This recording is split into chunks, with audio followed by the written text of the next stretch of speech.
Bienvenue à nouveau, Frédérique Bedos. Re. On peut dire que le projet Imagine, on l'a vu, il est plutôt innovant, au-delà de toute la diversité qu'il promeut. Et justement, ce soir, Frédérique, vous remettez le trophée de l'innovation d'entreprise. Ça vous inspire quoi ? L'innovation, ce qui est formidable, c'est que ça veut dire qu'on a l'audace, qu'on ose prendre le risque de faire autrement que ce qui est attendu habituellement. Et donc voilà, donc c'est surtout ça que je vois, c'est « think out of the box », comme on dit en anglais. Et donc voilà, on va récompenser quelqu'un qui a le courage et l'audace.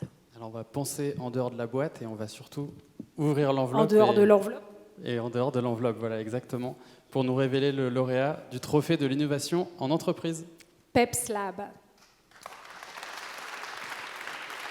PepsLab est la première entreprise à mission de la région qui propose de l'accompagnement, de la formation et du conseil sur la santé mentale en emploi. Toute trajectoire de vie est composée d'étapes, subies ou choisies, susceptibles de fragiliser les parcours. Nous accompagnons ces personnes qui font face à un déséquilibre impactant leur santé mentale.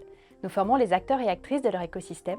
Nous les mobilisons de manière coordonnée pour leur permettre d'agir sur les facteurs de risque et sur les ressources nécessaires à la préservation des équilibres.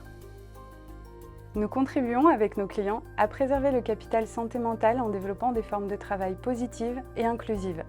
La santé mentale est l'affaire de toutes et tous. Prenons soin de nos ressources pour grandir vers des pratiques vertueuses permettant l'expression de tous les talents.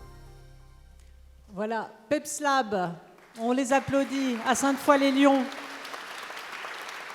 Représentée par Amanda Pesselon-Blin, cofondatrice et gérante, comme Caroline Selle et également Virginie Janin-Favre. Alors, mesdames, Amanda, qu'est-ce qui peut fragiliser ou déséquilibrer un parcours professionnel ? Vous êtes des psys, hein, Alors, pour certaines, oui. On a 2 psys et une personne qui est plutôt sur les fonctions RH. Alors, c'est vous, Caroline, qui répondez à cette question. Qu'est-ce qui peut fragiliser ou déséquilibrer, puisque vous êtes psy du travail, un parcours professionnel ?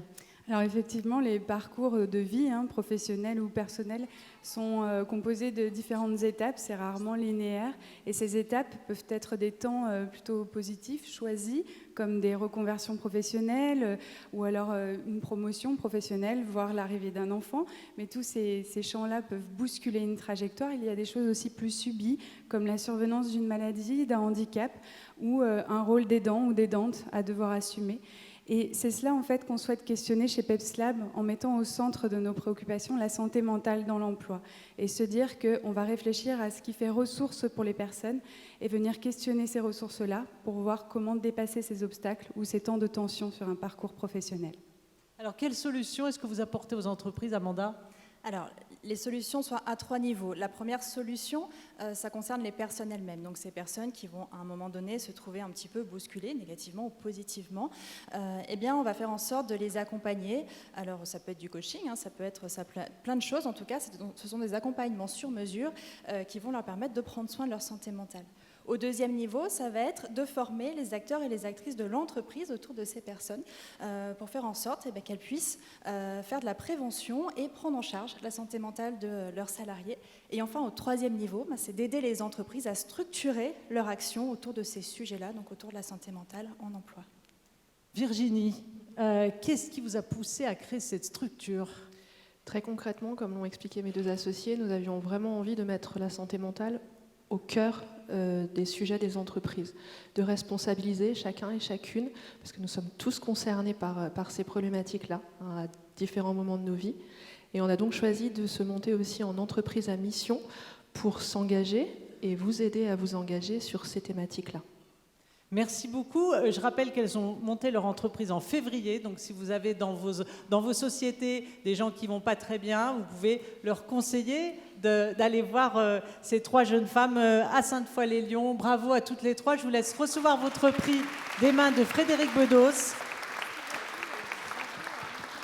Et maintenant, L'audace est 100% féminine. C'est là, vrai, sur cette 100%. Là, c'est une photo magnifique. Il y a égalité femmes-femmes. Ah, je me sens un petit peu seul, ceci dit. Yann, tu ne seras pas sur la photo. Tu n'es pas une femme.